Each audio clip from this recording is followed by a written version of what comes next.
Hello everyone, welcome again.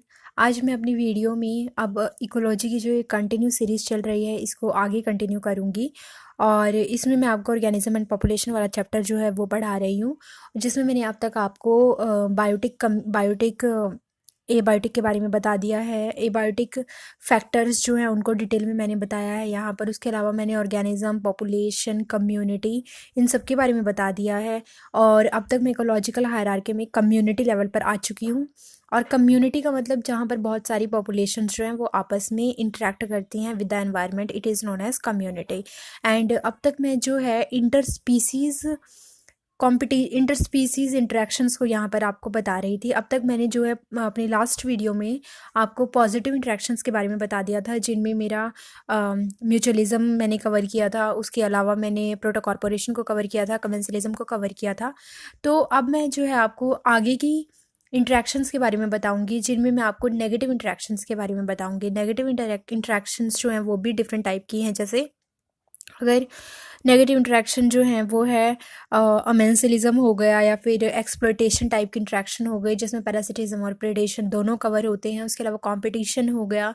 तो ये सारी जो हैं इंटरेक्शंस वो मैं आपको डिटेल में स्टडी करवाऊंगी वन बाय वन। तो आज का जो हमारा टॉपिक है that is negative interaction in type of exploitation.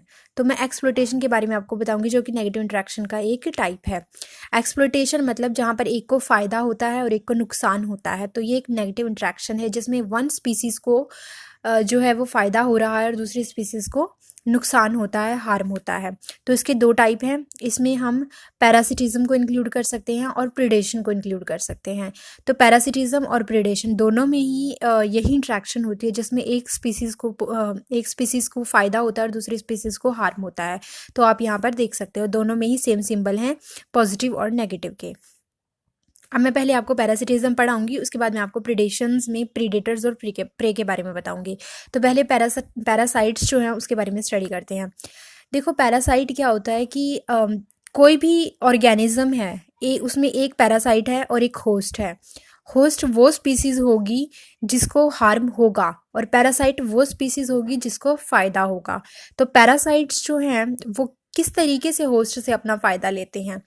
तो देखो, पैरासाइट्स जो होते हैं वो होस्ट से अपना शेल्टर लेते हैं। वो वहाँ पर उसकी बॉडी के ऊपर रहते हैं, तो इस तरीके से वो अपना शेल्टर वहाँ पर लेते हैं। उसके अलावा वो अपना खाना भी होस्ट से ही लेते हैं। उसके अलावा ये होस्ट को नुकसान पहुंचाते हैं। काफ़ी तरह की डिजीज़ जो है होस्ट के अंदर ये पैदा करते हैं। इस तरीके से हम बोल सकते हैं कि होस्ट के लिए ये बहुत ही ज़्यादा हार्मफुल है। लेकिन यहाँ पर एक सबसे इम्पॉर्टेंट ये चीज़ होती है कि यहाँ पर जो है होस्ट को ये किल नहीं करते हैं। Do not kill the host. तो we can say that parasites are free loading and take their milk from the host, but they don't kill the host.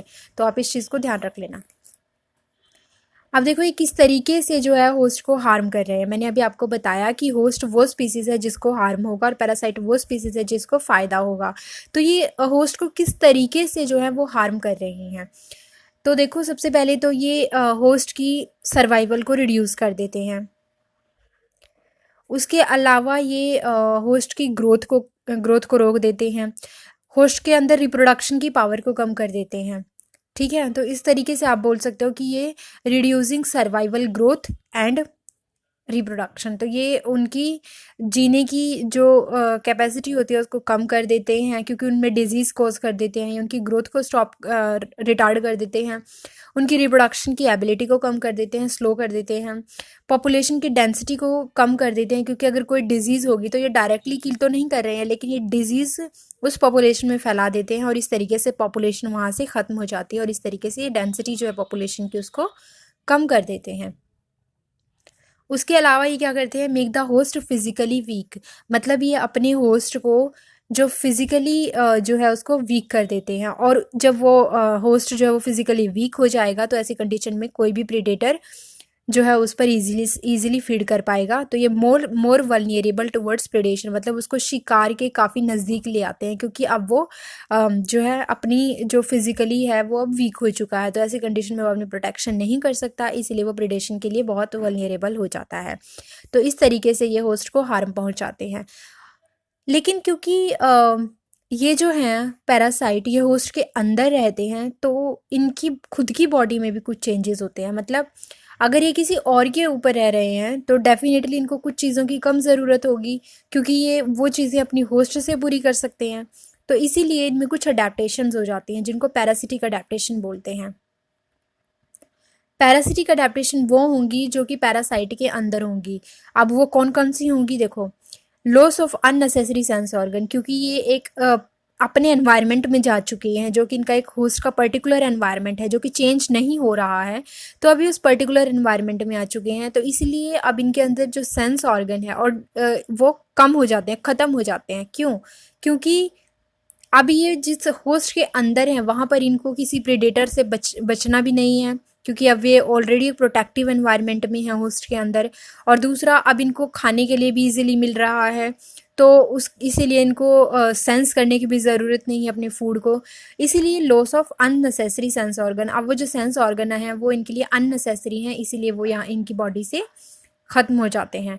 दूसरा, loss of digestive system, digestive system का भी इनके अंदर loss हो जाता है। क्यों? क्योंकि जो होस्ट है वो इनको ऑलरेडी बहुत ही सिंपलर फॉर्म में इनको फूड मटेरियल प्रोवाइड करवा देता है, तो इसीलिए डाइजेस्टिव सिस्टम जो है वो पैरासाइट के अंदर ख़त्म हो जाता है।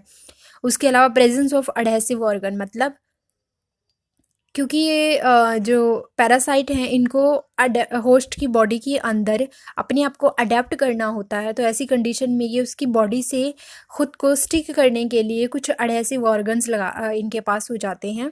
वो क्या होते हैं, ये एक सकर्स, एक पैड की तरह काम करते हैं जो उनकी अटैचमेंट में हेल्प करते हैं विद द होस्ट बॉडी। तो presence of adhesive organ is a parasitic adaptation. उसके अलावा हाई रिप्रोडक्टिव पोटेंशियल, देखो अगर कोई भी पैरासाइट किसी दूसरे होस्ट की बॉडी के किसी होस्ट की बॉडी के अंदर रहेगा, तो ऐसी कंडीशन में उसके लिए नेसेसरी हो जाता है कि उसको अपनी पॉपुलेशन को बढ़ाना होगा, और इसीलिए उसकी रिप्रोडक्टिव पोटेंशियल भी उस एनवायरनमेंट के लिए अच्छी होनी चाहिए। तो हाई रिप्रोडक्टिव पोटेंशियल भी एक पैरासिटिक अडेप्टेशन है। अब तक मैंने आपको जो है होस्ट को होने वाले हार्म के बारे में बता दिया है। उसके अलावा पैरासिटिक अडेप्टेशन कौन कौन सी होती है ये बता दिया है, पैरासाइट और होस्ट क्या होते हैं ये बता दिया है, किस तरीके की इंट्रैक्शन है ये बताया है, और इसका मेन जो है वो ये है कि ये होस्ट को डायरेक्टली किल नहीं करते हैं, लेकिन ये उसको इतना ज़्यादा कमज़ोर बना देते हैं कि उसकी पॉपुलेशन की डेंसिटी खुद ही रिड्यूस हो जाती है। अब मैं आपको बताऊंगी कि पैरासाइट के टाइप क्या क्या होते हैं। ये दो टाइप के होते हैं, एक्टोपैरासाइट और एंडोपैरासाइट। एक्टोपैरासाइट वो होते हैं जो बॉडी के बाहर, मतलब होस्ट की बॉडी के ऊपर स्टे करते हैं, जो होस्ट की बॉडी के ऊपर खाना खाते हैं या उसके ऊपर शेल्टर लेते हैं, उनको हम एक्टोपैरासाइट कहते हैं। एक्टो मतलब बाहर, और ऐसे पैरासाइट जो बॉडी के बाहर रहते हैं उनको एक्टोपैरासाइट कहते हैं।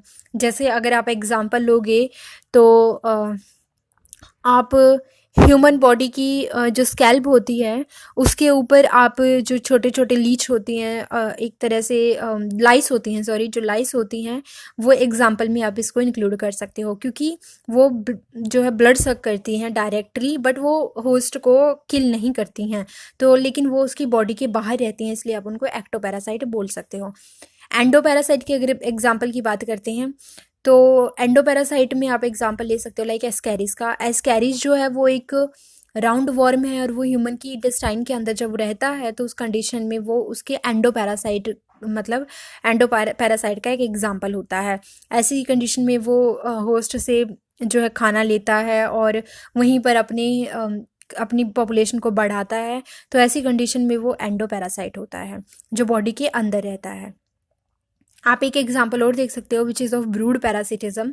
ब्रूड पैरासिटिज्म का एग्जाम्पल है कुकू एंड क्रो। मतलब कुकू जो है वो अपनी एग जो है क्रो के जो घोंसला होता है उसके अंदर वो एग ले करती है, लेकिन उसके जो एग की शेप होती है, जो साइज़ होता है, वो बिल्कुल क्रो के एग जैसा होता है। ऐसी कंडीशन में जो क्रो है वो पहचान नहीं पाता कि ये किसके एग हैं, ये उसकी खुद की स्पीसीज़ के एग हैं या फिर वो कुकू के एग हैं। तो इस कंडीशन में इसको हम ब्रूड पैरासिटिज्म बोलते हैं, जहाँ पर जो क्रो है, क्रो के पास जो एग होंगे वो कुकू के एग होंगे, और इस तरीके से क्रो जो है वो उनको भी मतलब प्रोटेक्ट करके रखेगा अपने एग समझ के, तो इसको हम ब्रूड पैरासिटिज्म कह रहे हैं। यहाँ पर कुकू के एग को फ़ायदा होता है क्योंकि वो अपने एग क्रो के नेस्ट में लेकर देती है। एक एक एग्जाम्पल, एक टर्म होती है हाइपर पैरासिटिज्म। हाइपर पैरासिटिज्म मतलब जहाँ पर एक पैरासाइट ऑलरेडी प्रेजेंट है, उसके ऊपर एक और पैरासाइट सर्वाइव करता है, तो उसको हम हाइपर पैरासिटिज्म बोल सकते हैं। जैसे आप एग्जाम्पल ले सकते हो, इसको हम पैरासाइट ऑन पैरासाइट की टर्म में डिफाइन करते हैं। आप इसका एग्जाम्पल ले सकते हो लाइक बैक्टीरियोफाज। बैक्टीरियोफाज जो हैं वो ऐसे वायरसेस हैं जो बैक्टीरिया के ऊपर फीड करते हैं। देखो, बैक्टीरिया जो हैं वो आप सब जानते हो कि ह्यूमन बॉडी के ऊपर कितना, मतलब कितनी ह्यूमन को कितनी डिजीजेस पहुंचाते हैं, ह्यूमन बॉडी के ऊपर फीड करते हैं।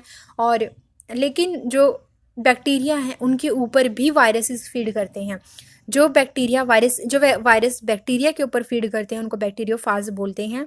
और ये लाइटिक और लाइसोजेनिक लाइफ साइकिल को शो करते हैं, और इस तरीके से ये बैक्टीरिया को किल कर देते हैं या फिर उसको बहुत ही फिजिकली वीक बना देते हैं। लाइटिक और लाइसोजेनिक जो है टॉपिक, उस पर मेरी एक डिफरेंट वीडियो है, शॉर्ट वीडियो है, आप चाहो तो देख सकते हो। बैक्टीरियोफाज मतलब पैरासाइट ऑन पैरासाइट, ये हाइपर पैरासिटिज्म को शो करते हैं। तो इस तरीके से मैंने आपको आज नेगेटिव इंटरेक्शन में पैरासिटिज्म के बारे में बताया, जिसमें मैंने आपको पैरासाइट और होस्ट डिफाइन किया। होस्ट ऐसी स्पीसीज होगी जहां पर पैरासाइट फीड करेगा, अपना शेल्टर लेगा, लेकिन ये इसको डायरेक्ट किल नहीं करेगा। ये होस्ट को बहुत सारे हार्म पहुंचाता है, उसकी रिप्रोडक्शन को कम कर देता है, पॉपुलेशन की डेंसिटी को कम कर देता है, उसकी होस्ट को फिजिकली वीक बना देता है, प्रिडेशन के तरफ ज़्यादा झुका देता है, क्योंकि अब वो उसको कमज़ोर बना चुका है।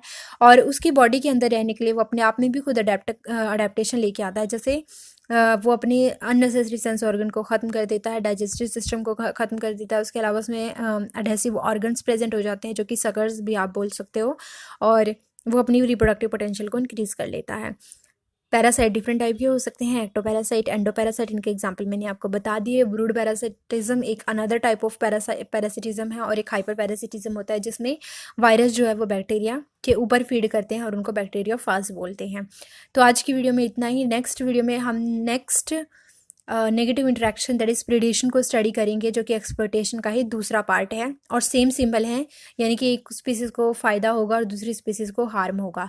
तो आई होप कि आप इस वीडियो को, इस सीरीज़ को कंटिन्यू फॉलो कर रहे हो। शुरू से लेकर आखिर तक देखोगे तो डेफिनेटली आपको फ़ायदा होगा। रिक्वेस्ट है, प्लीज़ बीच में से मत देखना और ना ही बीच में छोड़ना, otherwise you will not get the proper benefit. Okay, thank you friends.